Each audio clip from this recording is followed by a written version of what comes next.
Magkakaroon ng pagawaan ng baril sa San Luis at nakipagkasundo ang mayor doon.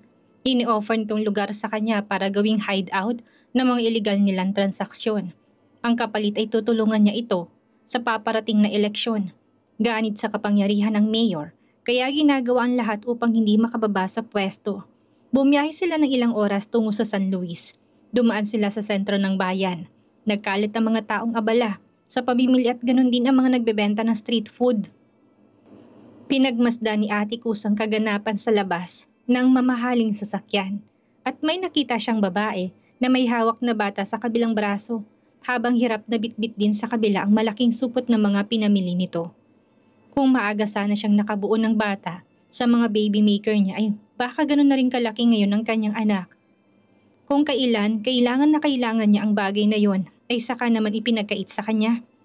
Humarap ang babae sa gawin niya at tila may pamilyar na senaryo siyang naalala noong makita nila ang mukha ng babae. Nagkita na sila nito noon. Ito ang babaeng kasama ni Manong Selmo, ang matandang matagal nang naninilbihan sa kanilang pamilya. Nakita niya ito sa labas ng gate dati. Pero ano naman kung naaalala niya nga ngayon ng babae, wala siyang pakialam dito. Napatingin siya ulit sa batang karga-karga nito. Hindi niya alam kung bakit pero tila may kakaiba siyang pakaramdam ng titigan ng batang iyon. At biglang bumaling sa gawin niya ang bata habang abalang ina sa pagpili ng bigas na bibilihin. Saglit niyang ibinaba ang bintana ng sasakyan. Ngayon ay mas malinaw niyang nakikita ang itsura ng bata. Tila nahihipnotismo siya at hindi niya maalis ang paningin sa batang yun. At kalaunan ay ngumiti ang batang lalaki habang hindi pa rin siya nilulubayan ng tingin. Hindi niya maintindihan kung bakit parang kakaiba ang dating ng ngiti noong bata na yun sa kanya. Boss, nakapagtanong na ako sa lokasyon ni Mayor. Pwede na tayong patuloy ngayon.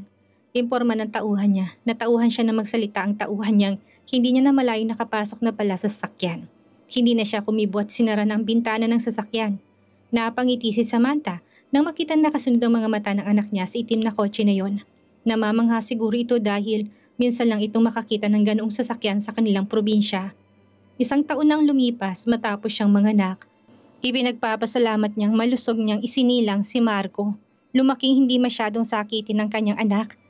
Nahirapan siya noong una pero kalaunan ay nasanay na rin siyang tinataguyan ng mag-isang kanyang anak. Ibibili ka ni mama ng ganun kapag naging good boy ka.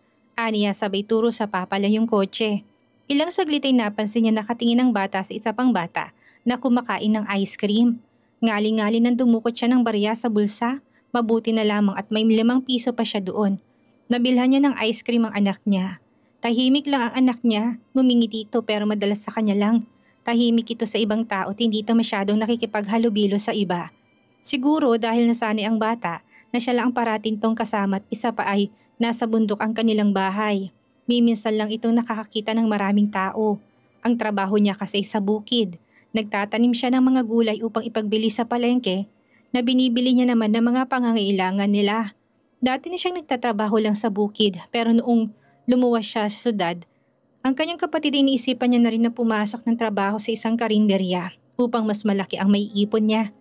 At mabuti na lamang na nakapag-ipon siya dahil ngayon ay nagagamit niya yun sa kanyang anak. Dahil sa anak niyang si Marco ay nagkaroon siya ng pag-asa sa buhay sa kabila ng mapait na naranasan sa nakaraan. Hindi niya pinagsisisihan ng mga nangyari sa kanya. Dahil kung hindi dumating si ate ko sa buhay niya, ay wala siyang Marco ngayon. Hoy Samantha! Tinawag siya ng tsismosang tindera sa lugar nila. Bago sila tutungo sa looban, ay dadaan sila sa tindahan ng tsismosang si Bebang. Ibinaba niya saglit ang mga bitbit ng mapansin na lumapit si Manang Petra. Hindi ito nakontento na tawagin lang siya sa malayo. Mukhang may chismis na naman ito kaya siya tinawag.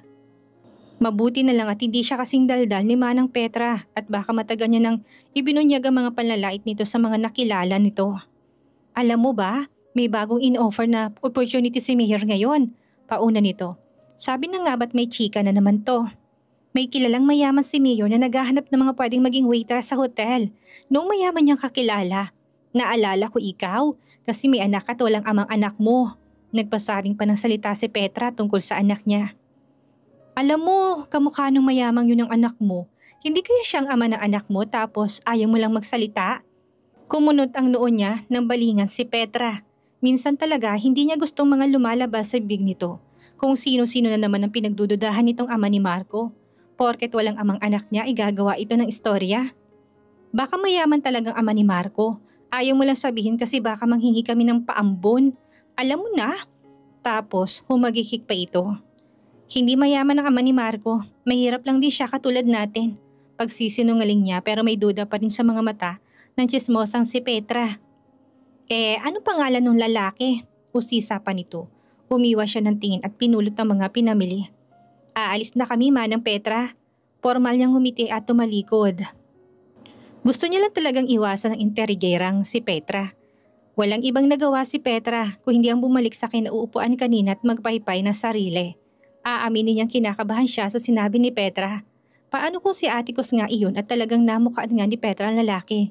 Sa batang edad ni Marco ay hindi niya may pagkakailang kapansin-pansin na magkamukha nga sila ni Atticus. Kahit kaunti ay walang nakuha ang bata sa kanya kung ang itsura ang pag-uusapan. Ngunit ipinagdarasal niyang sana kahit sa ugali man lamang ay magkapareho sila ng kanyang anak. Naalala niyang sinasabing hotel. Naghahanap daw ng waitress ang hotel ng mayamang tao na yon.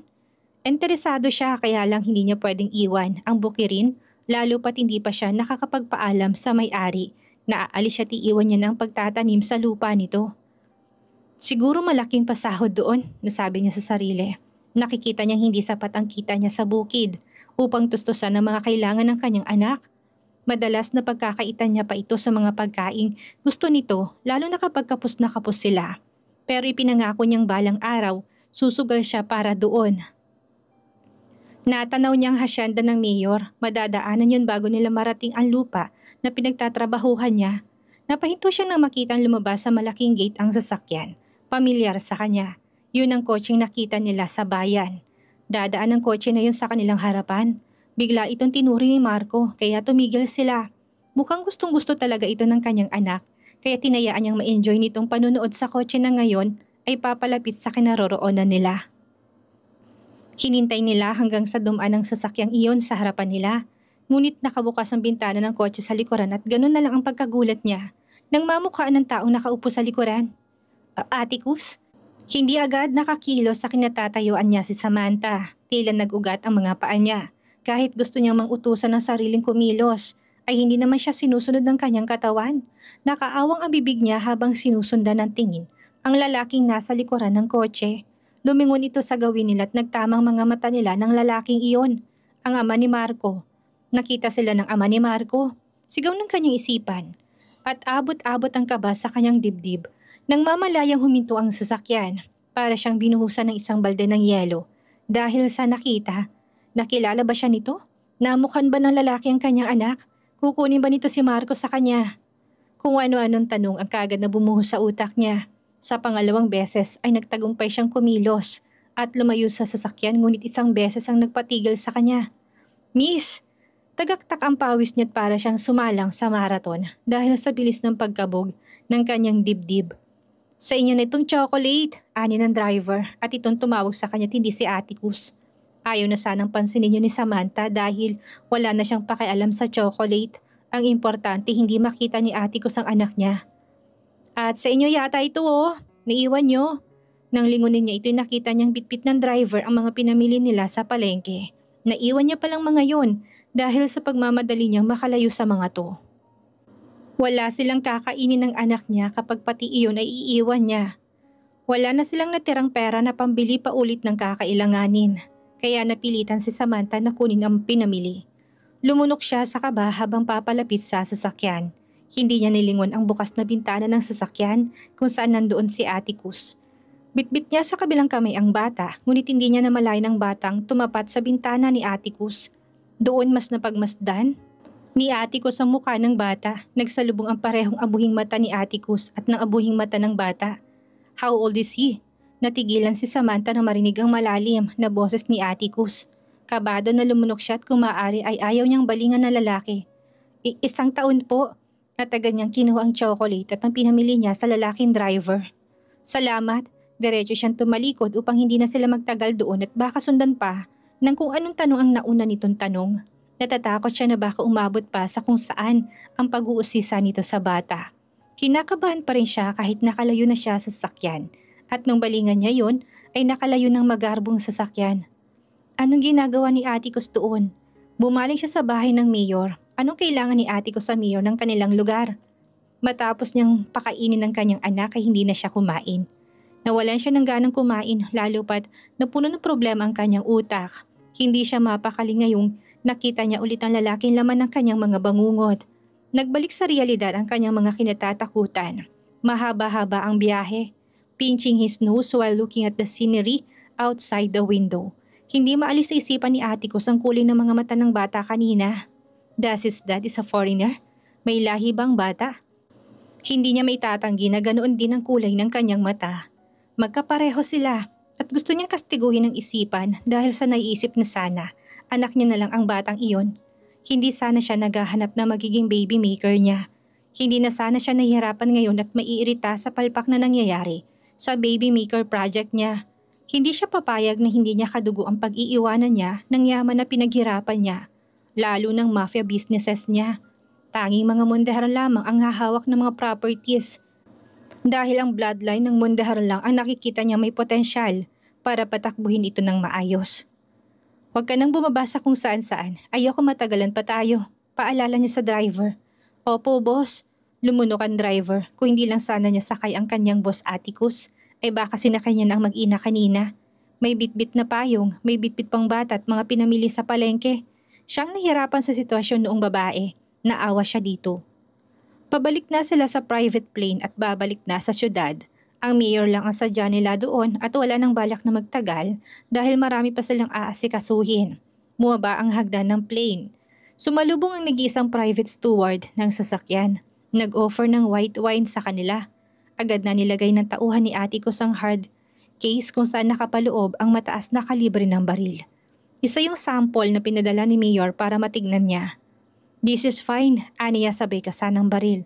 Bumaling siya sa labas ng bintana ng private plane at sa hindi inaasahan ay naalala naman niyang kulay ng mga mata ng bata. Nagtagis ang kanyang bagang at iritadong binaba ang baril sa hard case. Nagtakang ibang tauhan nang mapansing mainit na naman ang ulo ng boss Atticus nila. Samantalang hindi mapakali si Samantha, natatagalan siya sa gawain dahil sa mga iniisip. Minsan ay napapatulala pa. Bakit kay liit lang ng mundo? At dito pa talaga sila nakita ni Atticus Mondihar. Akala niyang ito na ang lugar na pinaka-safe para sa kanila ng bata. Inakala niyang malabo na magkita pa sila dahil sa layo ng narating niya.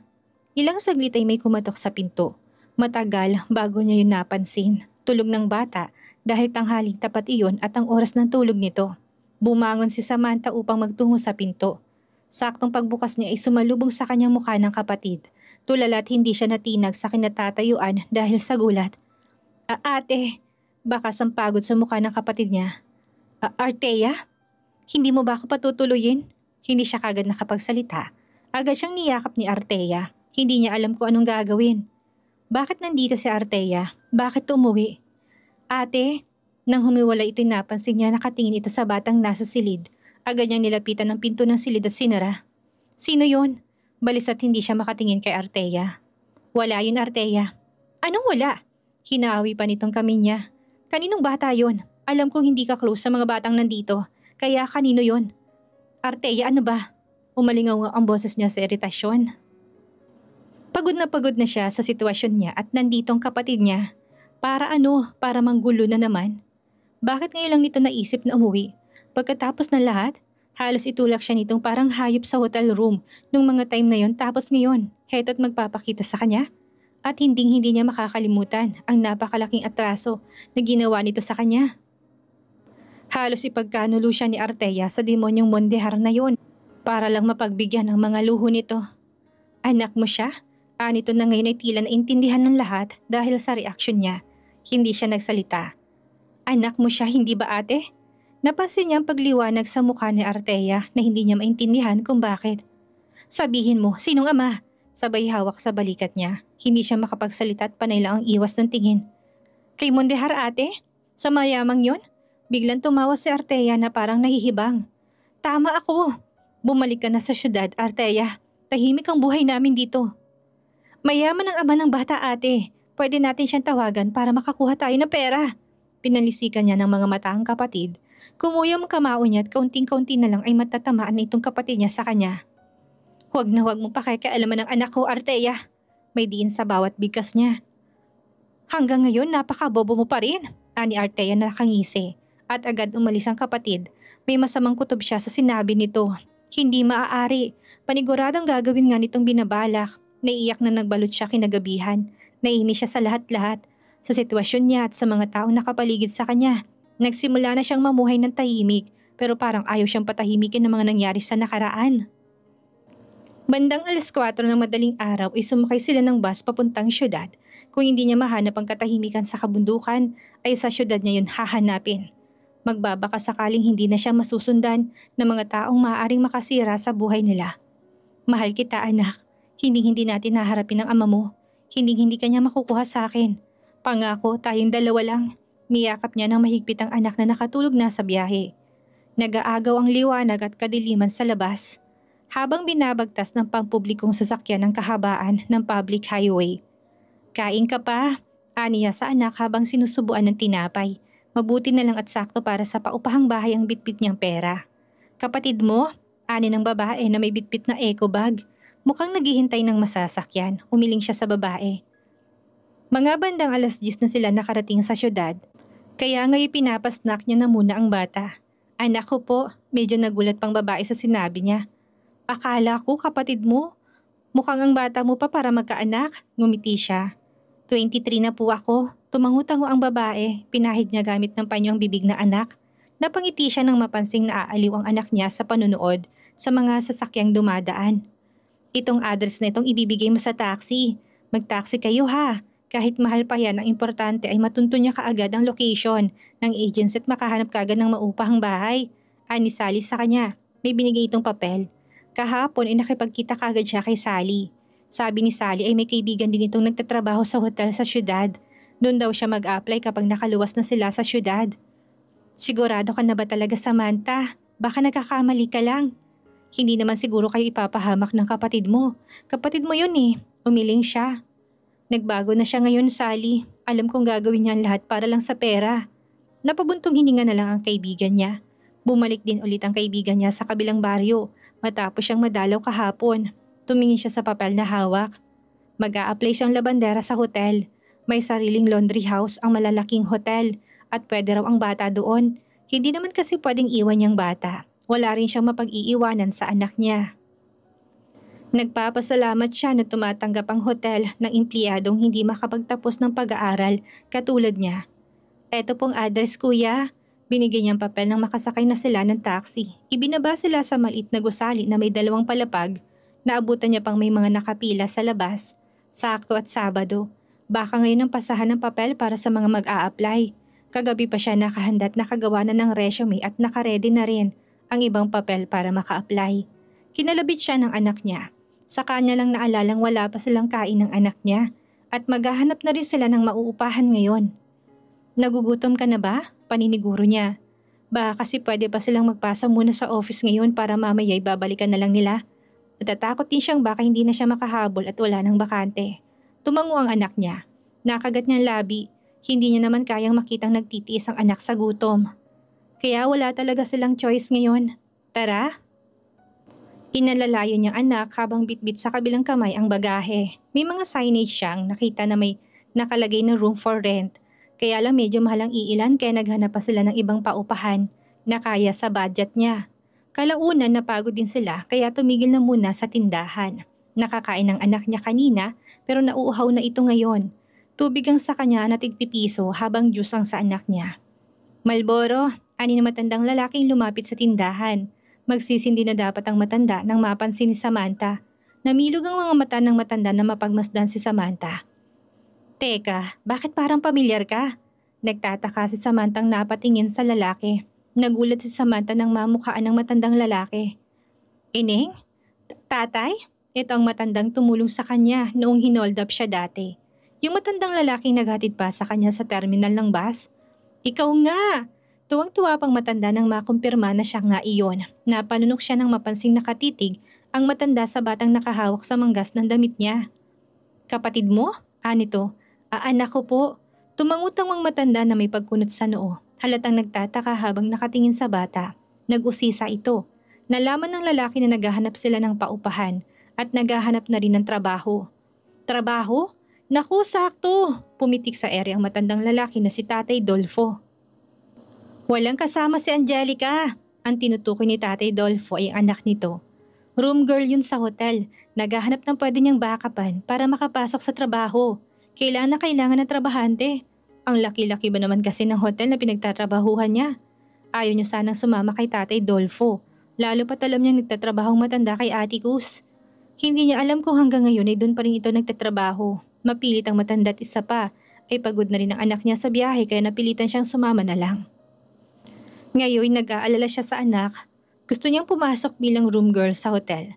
Tabanggit ng matanda na nasa 15K daw ang buwan doon bilang room girl. Malaki-laki na kung ikukumpara sa kinikita niya sa bukid noon. Itong asawa ko, pwede siyang magbantay sa anak mo. Bayaran mo na lang ng buwanan. Nagbabantay din niya sa pamangkin niya, wala namang sahod, ani Tatay Dolfo. Oo nga naman, sumang-ayon din naman kagad ang asawang si Nanay Sonia. Kaya lang hindi siya sanay sa ibang taong anak niya. May paupahan din pala si Tatay Dolfo at abot kaya na rin ang renta doon. Kaya yun na lang ang kinuha niya. Napagdesisyonan niyang habang naghihintay kung kailan pupunta doon ang anak ni tatay ay sasamahan niya na munang anak doon hanggang sa masanay at pwede siya nang iwan kay Nanay Sonia. Magiliw sa mga bata si Nanay Sonia na kaagad namang napamahal sa anak niya. May mga kaedad din na kalaro doon kung kaya't hindi naboboard ang anak niya. Kaya't nang dumalaw doon ang anak ni Tatay Dolfo para kunin siya para sa trabaho ay nakapaghanda na siya. Mabuti na lang at nakahanap kaagad si Papa na magiging partner ko. Mukhang madali ka namang matuto si Angelica. Ito ang nag-process na lahat para makapasok kaagad siya doon. Bagot na raw itong mag-isa tuwing naglilinis kaya sinikap nitong maipasok kaagad siya. Bumangon si Atticus mula sa kama. Dalawang babaeng walang saplot ang ngayon ay nakasalampak pa sa kama. Dalawang babaeng pinasok niya sa hotel kagabi. He's frustrated. Hanggang ngayon wala pang nabubuntis sa mga ikinama niya. Kung sino-sino nang pinatulan niya. Kumuha siya ng yosi at sinindihan saka nagtungo sa balkonahin ng hotel room habang nakaroba lang. Tila lumiit ang terasa dahil sa malaking katawan niya. His size is dominating the place. Nilagay niya sa tenga ang Bluetooth earpiece nang may tumawag. Hello sir, may meeting po kayo kasama ang board member. Within 1 hour. Nilalaki sa kabilang linya. I'll be there. Okay po. At binaba na ang tawag. Napansin niyang tumayo mula sa pagkakahiga ang dalawang babae. Bakas pang hindi matupok na apoy sa mga mata nang maglakad ang dalawa na may pang-akit papunta sa kanya. Marahas niyang hinawakan ang buhok ng dalagat, marahas na hinalikan ito. Mapang-akit siyang umungol, ang isa'y hinawi ang tela ng roba niya, suot sa bandang ibaba. Not here, two witches. Let's do it in bed. The girls giggle. Hindi siya magsasayang ng katas, kailangan niyang makabuntis agad. Hindi niya alam kung hanggang kailan siya mabubuhay, lalo na sa delikadong uri ng trabaho niya. He is a mafia at nakapatong sa ulo niya ang milyong-milyong salapi. Kahit sinong magkakaroon ng pagkakataon, hindi magdadalawang isip na tapusin siya. Iniwan niyang parang mga lantang gulay ang dalawa. Kailangan niyang umattend sa meeting ngayon. Nasa elevator na siya nang may pumasok na babaeng may stroller. Napakunot ang noo niya. Bakit may tagalinis na gumagamit ng elevator na dapat ay sa mga client lang? May sariling elevator ang mga staff sa hotel na to.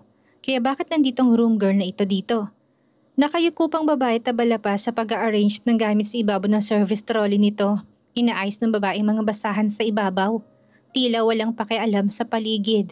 Tila nag-ugat ang sentido niya. Sinulyapan niya ang ID na suot ng babae. Her name is Samantha. At nang umangat ang tingin ng babae, muli niyang nakita ang pamilyar na itsura. Agad na nagbalik sa alaala niya. Ang itsura ng babaeng nakita niyang kasama ni Tatay Dolfo noon sa labas ng gate ng kanyang mansyon at ang babaeng nakita niya noon sa pamilihan sa probinsya noon. At ito ang pangatlong pagkakataon na makikita niya to. Nagtagis ang bagang niya. Isa ba ang babaeng ito sa mga taong naghahanap sa kanya para manmanan siya? Hindi na nakapagtataka. Maraming naghahabol sa kanya. He's a big name in the camps of this mafia world. Balak niyang magsalita pero natigilan na lang siya na magbukas ng elevator at dire-diretsyong lumabas ang babae. Ni hindi man lang siya tinapunan ng tingin. Hindi man lang siya napansin. Yun yata ang unang beses na hindi siya napansin. Bakit nga ba big deal yun sa kanya? Lumabas na lang siya ng elevator Nang magbukas ito sa lobby, agad humiler ang mga empleyado na makalabas siya. Nakasunod kagad ang mga tauhan niya sa likod. Yes, because he owned this hotel. Ano ang gagawin ni Samantha ngayong lumiliit ang mundo nila ni Atticus? Ano ang gagawin ni Atticus kapag nalamang nagkaanak siya kay Samantha? Dito na ba magbabago ang buhay ng dalaga?